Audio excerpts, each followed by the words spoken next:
Your phone buzzes. Friday night. The text reads, "So sorry I can't make it." Instantly, pure euphoria washes over you. You just won the canceled plans lottery. Society says you should be disappointed. You should want the loud restaurant. You should want to shout over heavy bass just to ask how someone's week was. Instead, you're taking off your hard pants. You're putting on your soft pants. You're looking at your couch with spiritual gratitude. Why does staying home feel so incredibly good? Is it laziness? Are you antisocial? Did you fail at being a functioning adult? Not at all. Your couch isn't a hiding place. It's a high-efficiency charging station for your brain. And here is exactly how it works. Imagine your brain runs on a smartphone battery. For some, going out literally plugs them into the wall. They absorb the noise, the chatter, the neon lights. They feed on the kinetic energy of a crowded room. They charge up. But if you love staying home, your battery works in reverse. Social interaction, sensory input, the unpredictability of a Friday night, your screen dims. Every forced conversation about the weather drops you 5%. Every sudden loud noise drops you 10. You don't plug into the crowd, you plug into the quiet. Introverts actively deplete their mental energy in social settings. They can only restore it in isolation. This isn't a personality flaw, it is a biological reality. Psychologists have a term for this. They call it a low stimulation preference. It comes down to a fascinating framework known as optimal arousal theory. This theory states every human has a hardwired baseline for stimulation. Think of it like a volume dial in your brain. Some brains are naturally set low. They need a rock concert, a bustling bar, or high-stakes adventure just to feel properly stimulated. They crave maximum external chaos. Your brain, it's already highly active. It's a highly sensitive studio microphone. It picks up everything. You don't need the flashing lights. You don't need to shout over appetizers.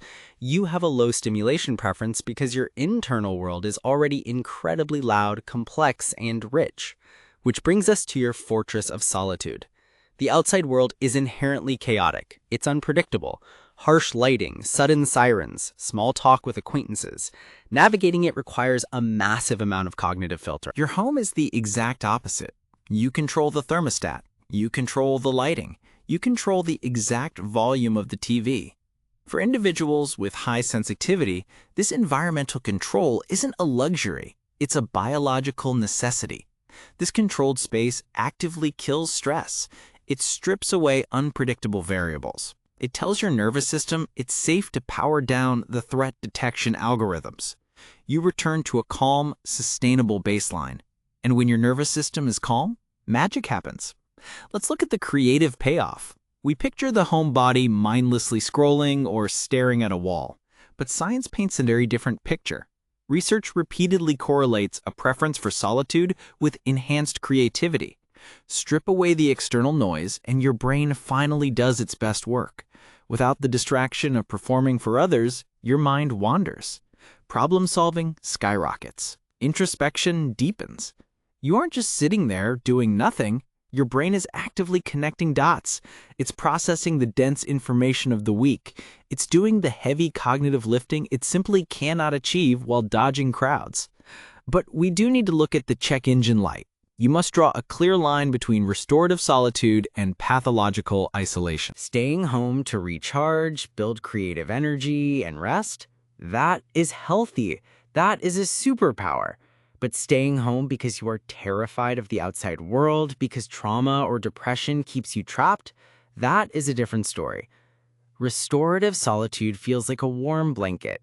Pathological isolation feels like a locked door. Know the difference.